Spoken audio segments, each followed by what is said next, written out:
Guys, അപ്പോൾ പത്മനാഭൻ്റെ അമ്പലത്തിലേക്ക് പോയിട്ട് വന്നിട്ടുണ്ടായിരുന്നു. അപ്പോൾ ഇത് പാർട്ട് 2 ആണ് ഗൈസ്. അപ്പം നമ്മൾ നേരെ പോകുന്നത് നമ്മുടെ തിരുവനന്തപുരത്തായിട്ടുള്ള മെയിനായിട്ടുള്ള സൂലേക്കാട്ടോ.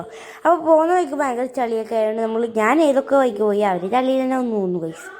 അപ്പോൾ ഇതാട്ടോ അതിന് മെയിൻ വ്യൂ. ഇവിടെ ഒരു അക്വേറിയം ഉണ്ട്, അതിന് ഉള്ളിലേക്ക് എനിക്ക് കാരണം തന്നെയായിരുന്നു. പക്ഷെ എന്നെ കയറ്റില്ല, ഭയങ്കര മുടിഞ്ഞ പൈസ ഇട്ടിട്ട് കയറ്റുന്നത്. 4 ആൾക്ക് എടുക്കേണ്ട ഇത് ഇല്ലാത്തതുകൊണ്ട് നമ്മൾ കയറിയിട്ടുണ്ടായിരുന്നില്ല. അപ്പോൾ സൂലേക്ക് നമ്മൾ കയറിയിട്ടോ. അപ്പോൾ ഇവിടെ വാട്ടർ ബോട്ടിൽസ് അലൗഡ് അല്ലാത്തതുകൊണ്ട് തന്നെ നമ്മൾ കയ്യിൽ ഭദ്രമായി സൂക്ഷിക്കണം എന്നൊക്കെ പറഞ്ഞിട്ടുണ്ടായിരുന്നു കേട്ടോ. അങ്ങനെ ഫോട്ടോഗ്രാഫി ആൻഡ് വീഡിയോഗ്രാഫി തുടങ്ങിയിട്ടുണ്ട്. ഞാൻ കുഞ്ഞിൻ്റെ ഫോണിൽ നടക്കുന്നതാണ് ഇവിടെ അച്ഛന് ചോദിച്ചിരുന്നത്, കാരണം കാണാമല്ലോ എന്നത്. അപ്പോൾ ഇതായിട്ട് നല്ല ക്യൂട്ടി ബേബി സീൽസ്. ഞാൻ ഇതുവരെ ഒരു സീൽസിനെ മൃഗശാലയിൽ പോയിട്ട് നമ്മൾ കണ്ടില്ല, അതുകൊണ്ട് ആ കണ്ടിയിൽ എനിക്ക് ഭയങ്കര എക്സൈറ്റഡ് ആയിട്ടോ. പിന്നെ കണ്ടത് നമ്മൾ കരടിക്കുട്ടനെയാണ് കണ്ടത്. ഇത് 2 ഉണ്ടായിരുന്നു. ഈ ഒരു കരടീനെ കണ്ടിട്ടാകുമ്പോൾ എനിക്കിതൊരു കാർട്ടൂൺ ആട്ടോ ഓർമ്മ വന്ന്. കുഞ്ഞാറ്റനെ അധികം അടുപ്പിച്ചിട്ടുണ്ടായിരുന്നില്ല, കാരണം സെക്യൂരിറ്റി ഉണ്ടായിരുന്നു, കാരണം ഡേഞ്ചറാണെന്ന് പറഞ്ഞിട്ട്. പിന്നെ നമ്മളെ കാട്ടിലെ രാജാവിനെ കണ്ടു. സിംഹത്തിനെ കുറേ നേരം അതിൻ്റെ അടുത്ത് തന്നെ ഉണ്ടായിരുന്നു, കാരണം ഇതുവരെ ഒരു സൂ പോയിട്ട് സിംഹത്തിനെ കണ്ടിട്ടുണ്ടായിരുന്നില്ല, അതുകൊണ്ട് അതിൻ്റെ അടുത്ത് തന്നെ കുറേ ഉണ്ടായിരുന്നു കേട്ടോ. പിന്നെ ഹിപ്പോപ്പൊട്ടാമസിനെ കണ്ടപ്പോൾ ഞാനും കുഞ്ഞിൻ്റെ ഇളകി ഗൈസ്.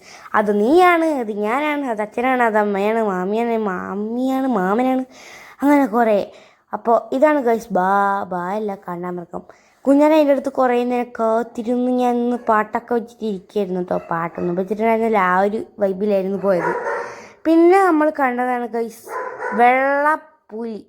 വെള്ളക്കുതിര എന്നാണ് കേട്ടോ ഞാൻ വിചാരിച്ചു. പിന്നെ വീഡിയോ വോയിസ് ഓവർ എടുക്കുമ്പോഴാണ് മനസ്സിലായത് പുലിയാണെന്ന് ഗൈസ്. അത് നല്ല രസമുണ്ടായിരുന്നു. ആ വെള്ളത്തിൽ നിന്ന് കീന്നുണ്ടായിരുന്നില്ല, ഇത്രയും സ്പേസ് വെച്ചിട്ട് വെള്ളത്തിൽ കിടന്ന് തരികയായിരുന്നു. അതിൻ്റെ പ്രത്യേകത അതാണെന്ന് തോന്നുന്നു കേട്ടോ. പിന്നെ നമ്മൾ പോയത് മുള്ളമ്പന്നീൻ്റെ ആ ഒരു സെക്ഷനിലാട്ടോ. എടാ ക്യൂട്ടി ബാബ എന്ന് തന്നെ വേണമെങ്കിൽ പറയാം, കാരണം അത്രയും ക്യൂട്ടാട്ടോ. കുറച്ച് അപകടകാരിയാണെങ്കിലും നല്ല രസമുണ്ട് കേട്ടോ പുറത്തുനിന്നാണ്. അവിടെ സൈഡിലൊക്കെ കുറേ മുള്ളുണ്ടായിരുന്നു ചിന്നിച്ചേർപ്പിച്ച് വെച്ചിട്ട്. പിന്നെ ഇതൊരു ബട്ടർഫ്ലൈ പാർക്കാണെന്ന് പറഞ്ഞിട്ടുണ്ടായിരുന്നു. ആ ഒരു എക്സൈറ്റ്മെൻറ്റിലായിട്ട് അങ്ങോട്ട് കയറിയത്. പക്ഷേ ഒരു ബട്ടർഫ്ലൈ പോലും ഉണ്ടായിരുന്നില്ല, ഒരു ബട്ടർഫ്ലൈനും കണ്ടിട്ടുണ്ടായിരുന്നില്ല. അപ്പോൾ കുഞ്ഞാറ്റ കുറേ നേരം പാർക്ക് കളിക്കാമെന്ന് പറഞ്ഞിട്ടുണ്ടായിരുന്നു. പോകുമ്പോഴേ പാർക്ക് കണ്ടുകൊണ്ട് തന്നെ നമുക്ക് ഭയങ്കര ഇളക്കായിരുന്നു ഗൈസ് പാർക്ക് പോകണമെന്ന് പറഞ്ഞിട്ട്. അങ്ങനെ ഓരോന്നിനും കുഞ്ഞാറ്റ കയറാൻ തുടങ്ങിയിട്ടുണ്ട്. ഞാനും അച്ഛനും അമ്മയും ഒരു സൈഡിൽ പോയിരുന്നു ഗൈസ്.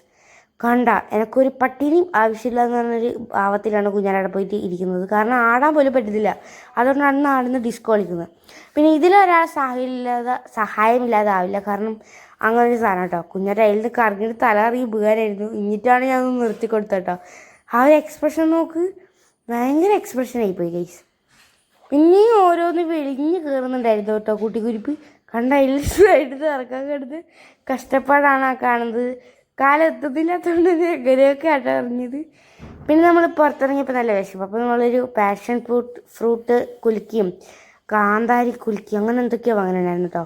നല്ല രസമുണ്ടായിരുന്നു ഗൈസ്. അപ്പോൾ കാന്താരി കുലുക്കി കുടിക്കുന്നതിനൊക്കെ ഞാൻ കുഞ്ഞാനെ മാങ്ങ അടിച്ചു മാറ്റി ആ ഒരു സീനാണ് നിങ്ങളിപ്പോൾ കണ്ടത്. അപ്പോൾ അച്ഛനാട്ടോ കാന്താരിൻ്റെ ഫ്ലേവർ വരുന്ന കുലുക്കി വന്നത്.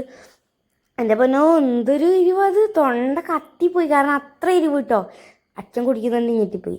അപ്പോൾ പിന്നെ ഉച്ചയ്ക്ക് ലഞ്ച് കഴിക്കാൻ പോയിട്ടാകുമ്പോൾ കുറച്ച് കാര്യമായിട്ട് കഴിക്കണം എന്നൊന്നും ഉണ്ടായിരുന്നില്ല, പക്ഷെ കഴിച്ചു വന്നപ്പോൾ കുറച്ച് കാര്യമായിപ്പോയി ഗൈസ്. ഞാനൊന്നും വാങ്ങിയിട്ടുണ്ടായിരുന്നില്ല, എല്ലാവരുടെ കയ്യിൽ നിന്ന് ഞാൻ കൈയിട്ട് വാരി കഴിച്ചതാണെന്നാണ് മെയിൻ സത്യം. കണ്ടോ ഓരോരോ ഇതുണ്ട്. പിന്നെ ലാസ്റ്റ് ഒരു ലസ്സി കുടിച്ച് അവസാനിപ്പിക്കാമെന്ന് വിചാരിച്ചു. അപ്പോൾ ലഞ്ചൊക്കെ കഴിച്ച് കഴിഞ്ഞിട്ട് നമ്മൾ എവിടെ നിന്ന് ഇറങ്ങാനുള്ള പ്ലാനൊക്കെ ഉണ്ട് കേട്ടോ. അപ്പോൾ പിന്നെന്താ, പിന്നെ പ്രത്യേകിച്ചൊന്നുമില്ല. ഇനി നമ്മൾ വേറൊരു സ്ഥലത്തേക്ക് പോകണമെന്നുണ്ട് കേട്ടോ, ഇവിടെ തന്നെയുള്ള വേറൊരു സ്ഥലത്തേക്ക്.